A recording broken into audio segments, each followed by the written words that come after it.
We are at EMO Hannover 2025. I'm here with Mr. Woods to talk about the IMTS 2026 show.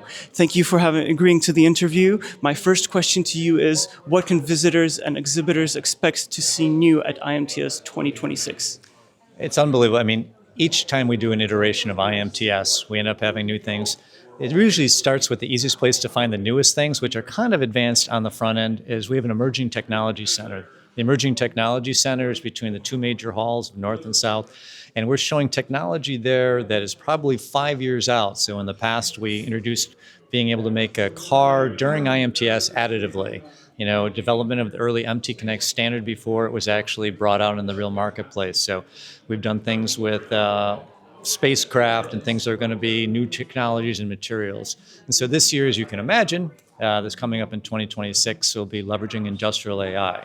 So I can't give away all the secrets of it, but it'll be integrating that into manufacturing solutions that'll be just a few years out, but it'll be kind of the edgy part of the technology. In general at IMTS, a lot more automation, of course. Automation is getting to be one of the key things that are happening and leveraging in industry.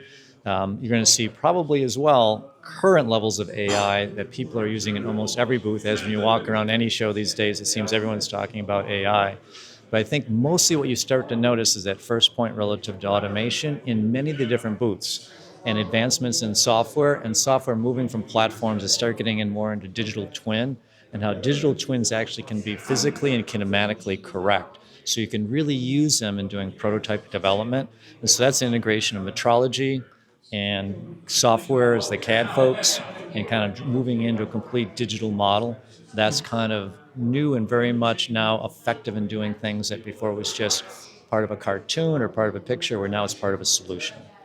Right, and if you were to summarize some of the most important and key themes that'll be discussed at the event, what would those be? Yeah, I think from overall theme, people are trying to figure out how to actually leverage these technologies into productive solutions. So it's one thing to be able to talk about what you're going to be doing with the advanced robotics or with additive technology. It's another one to actually say, how am I actually using it, getting an ROI, and actually moving my company or my product platform forward. So much of the focus is really about the application and use of the technology solving the problem. So, and I think everyone's trying to make that move of, I'm understanding some of the base technologies, but I'm really trying to figure out how I integrate those into a seamless solution that can be productive right away. I don't have a lot of staff. I don't have a long learning period of time.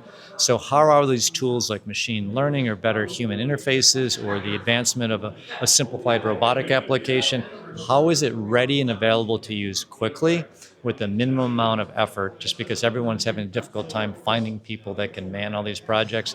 I think it's going to be a huge area of focus. And as the final question, could you give a little bit of an invitation to European and Czech companies and give them the main reasons why they should be at IMTS 2026? Yeah, I think one of the main reasons are the ones I found in my career. So my career, I grew up in the tool and die industry. I ran automation companies for most of my life.